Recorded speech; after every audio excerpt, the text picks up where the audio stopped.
नमस्कार विद्यार्थी मित्रांनो. WCDचा पेपर फुटला म्हणजेच WCDच्या पेपरला कॉपी प्रकरण झालेलं आहे. हे प्रकरण झालंय अमरावती जिल्ह्यामधील नांदगाव तालुक्यामध्ये. ज्या विद्यार्थ्यांनी ही कॉपी केली त्या विद्यार्थ्याला पण विद्यार्थ्यांनीच पकडलेलं आहे आणि सध्या त्याच्यावरती काय कारवाई झाली आणि ह्या परीक्षेचं काय होणार या अशा वेगवेगळ्या प्रश्नांची उत्तरं किंवा याच्याबद्दल आपण चर्चा या व्हिडिओच्या माध्यमातून करणार आहोत. पहिले तर मुद्दा आहे पेपर फुटी किंवा पेपर कॉपी करणं. ही गोष्ट चुकीचीच आहे. त्याच्यावरती जो विद्यार्थी खरंच चांगला अभ्यास करतोय, तळमळीने अभ्यास करतोय, गेले कित्येक वर्षापासून अभ्यास करतोय, त्या विद्यार्थ्यांवरती एक प्रकारचा हा अन्याय आहे. दुसरा, ज्या विद्यार्थ्याने पेपर अगदी प्रामाणिकपणे व्यवस्थित सोडवला आहे आणि तो कदाचित या एक्झाम मधून सिलेक्ट होऊ शकतो, त्या विद्यार्थ्यांवरती अन्याय आहे.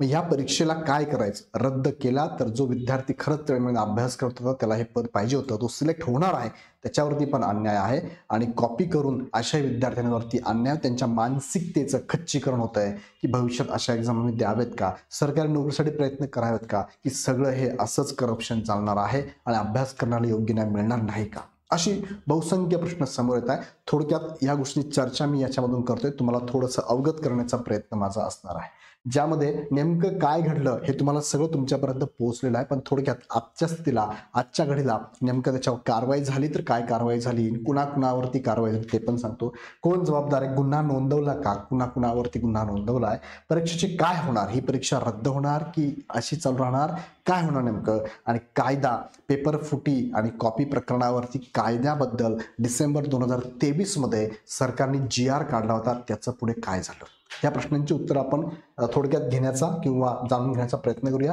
हे सेंटर आहे नांदगाव तालुक्यातलं, अमरावती जिल्ह्यामधलं. त्या ठिकाणी ही घडामोड घडली आणि विद्यार्थ्यांनीच हे प्रकरण समोर आणलेलं आहे. सो त्या विद्यार्थी मित्रांचं खूप खूप धन्यवाद, सगळ्यांकडून धन्यवाद की तुम्ही हे प्रकरण पुढे आणलंय, तुम्ही हिंमत दाखवली आहे. आता हा जो विद्यार्थी आहे त्या विद्यार्थ्यावरती तुम्ही जर बघितलं न्यूजपेपरला, मीडियामध्ये काय काय गोष्टी आलेल्या आहे. पहिले तर सांगितलं गेलं की पेपर फुटण्यामध्ये अधिकारी जो तिथे आहे तो अधिकारीच ते कारणीभूत होता किंवा त्यानेच उत्तरं पुरवली गेली आहे, असंही त्यांचं म्हणणं, असं विद्यार्थ्यांचं म्हणणं होतं. मात्र हे जर पुढे आता तपास केल्यानंतर, अधिकाऱ्यांशी बोलल्यानंतर अधिकारी सांगतात की संदर्भात तिथे गोंधळ उडाल्यामुळे त्या विद्यार्थ्याचं जे प्रवेशपत्र आहे ते मी फक्त माझ्याकडे ठेवलं आणि पुढील सूचनांसाठी, पुढील अधिकाऱ्यांसाठी किंवा उच्चतम अधिकाऱ्यांची वाट पाहत होतो, पण दरम्यान विद्यार्थ्यांनी ते ओढल्यामुळं फाटलं, असं त्या अधिकाऱ्यांचं म्हणणं आहे. आता अधिकारी यामध्ये इन्व्हॉल्व आहे नाही आहे याच्यावर फक्त आरोप केले गेलेत, पण ते अधिकारी इन्व्हॉल्व आहे की नाही या संदर्भात तपास चालू आहे. मात्र तो विद्यार्थी तर दोषी आहेच, आरोपी म्हणता येणार नाही, तो दोषीच आहे. सो त्याबद्दल आता लेटेस्ट हे आलेलं एक पेपरचं कात्रण आहे. परीक्षार्थी विरुद्ध गुन्हा, म्हणजे अधिकाऱ्याविरुद्ध नाही तर तो परीक्षार्थी जो होता त्याच्याविरुद्ध हा गुन्हा नोंदवण्यात आलेला आहे. नांदगाव पेठ येथील एका व्यावसायिक संकुलात केंद्रावर झालेली परीक्षा होती, WCDची परीक्षा होती. 21 तारखेलाच म्हणजे रात्री 8 वाजता याच्यावरती पेठ पोलिसांनी, नांदगाव पेठ पोलिसांनी त्याच्यावरती गुन्हा नोंदवला आहे. त्या विद्यार्थ्याचं नाव काय आहे तर तो आहे यश अनंत कावरे, वय वर्ष 23. हा विद्यार्थी आहे कठोरा नाका इथला आहे, त्याच्यावरती केस झालेली आहे. याच्यावरती ठाणे अंमलदार जे आहे नांदगाव पेठ, त्यांचं म्हणणं काय, या प्रकरणी केंद्र चालकांच्या तक्रारीवरून बुधवारी रात्री 8च्या सुमारास संबंधित परीक्षार्थीवरती गुन्हा नोंद करून त्याला अटक पण केलेली आहे. सध्याला अटक केलेली आहे. CCTV कॅमेऱ्याचं फुटेज तपासणं चालू आहे. आता ह्या सगळ्या गोष्टींवरती त्या विद्यार्थ्यांनी, या यश नावाच्या विद्यार्थ्यांनी, यश कावरे यांनी काय केलं एक्झॅक्टली तर त्यांनी काय केलं, त्याचं हॉल तिकीटवरती, जिथे हॉल तिकीटवरती सूचना होती त्या सूचनेवरती नॉन टेक्निकलचे 40 प्रश्न, टेक्निकलचे 60 प्रश्न, 100 प्रश्नांचे डायरेक्ट उत्तर ABCD वगैरे काय असेल अशी उत्तर तो घेऊन गेला होता. ती झेरॉक्स कॉपी त्याच्याकडे होती.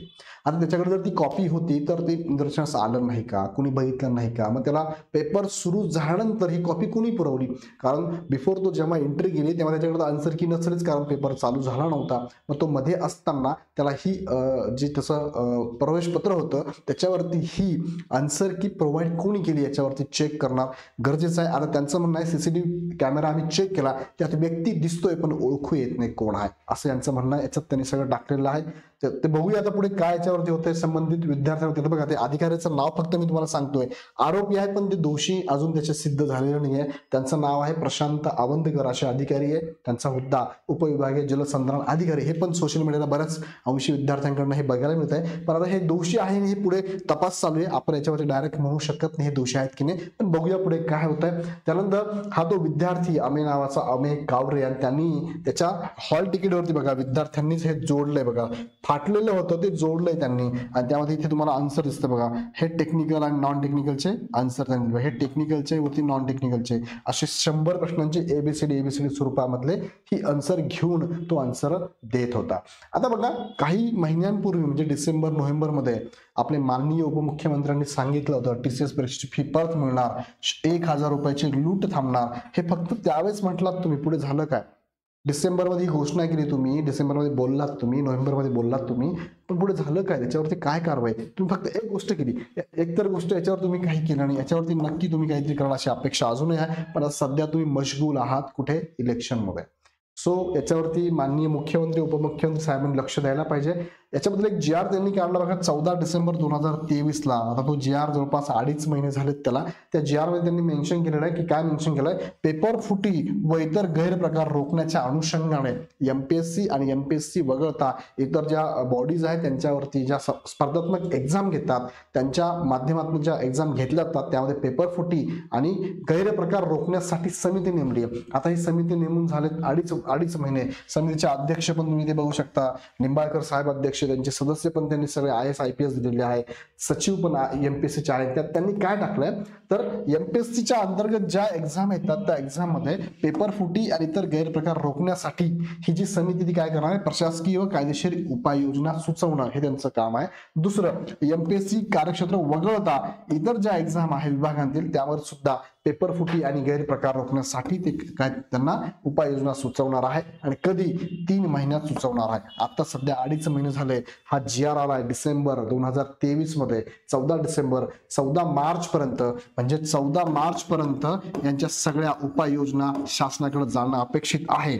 आता 14 मार्चला जाणं अपेक्षित आहे, पण त्यावेळेस जर आचारसंहिता लागली ते सगळं मागे पडणार, कारण सरकारच जागेवर नाहीये, सगळं व्यस्त आहे. त्यामुळे हे तरी मला वाटतंय हे असंच आपलं चालत राहणार आहे आणि अजून पुढचे 6 महिन्याच्यावरती कारवाई होईल असं वाटत नाही. पण या व्हिडिओच्या माध्यमातून आणि तुम्ही सगळेच विद्यार्थी मोठ्या प्रमाणात आपण मागणी करूया, आपल्या आपल्या पद्धतीने आवेदन, निवेदन, अर्ज आता काय जे करता येईल ते करूया आपण, आणि या GRच्या अगेन्स्ट लवकरात लवकर हा कायदा अस्तित्वात आणला पाहिजे.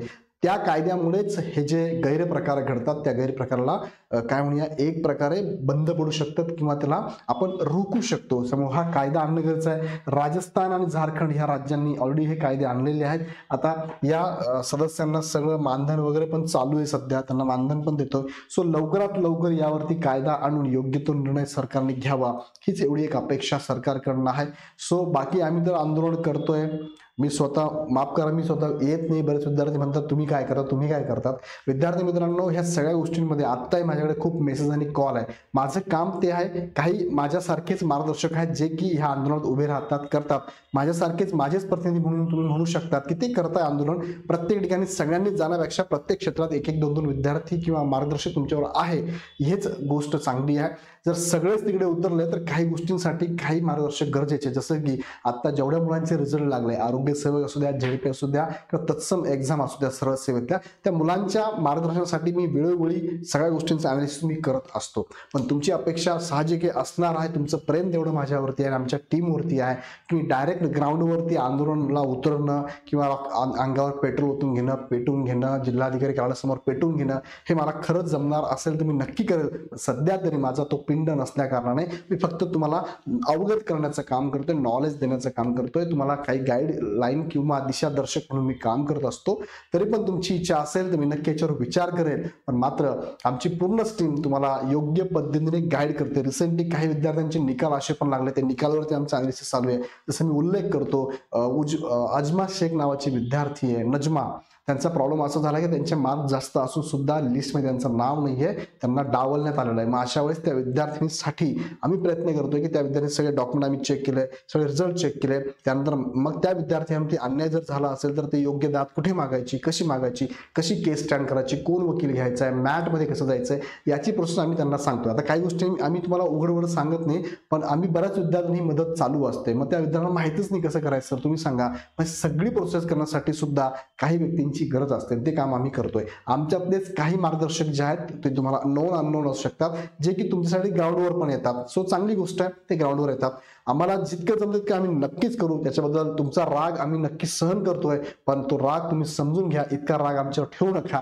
नक्कीच तुमच्यासाठी आम्ही प्रयत्न करतोय. ऍटलिस्ट आम्ही बाहेर तरी न्यूज आणतोय आणि हिडनली काही विद्यार्थ्यांना आम्ही मदत पण करतोय की तुमचं सिलेक्शन कसं व्हावं, अभ्यासा संदर्भात असेल, तुम्हाला अभ्यासाच्या प्रोसेस असतील, तुमच्या लाईफच्या करिअरच्या दृष्टीने आम्ही वेगवेगळे मार्गदर्शन करत असतो.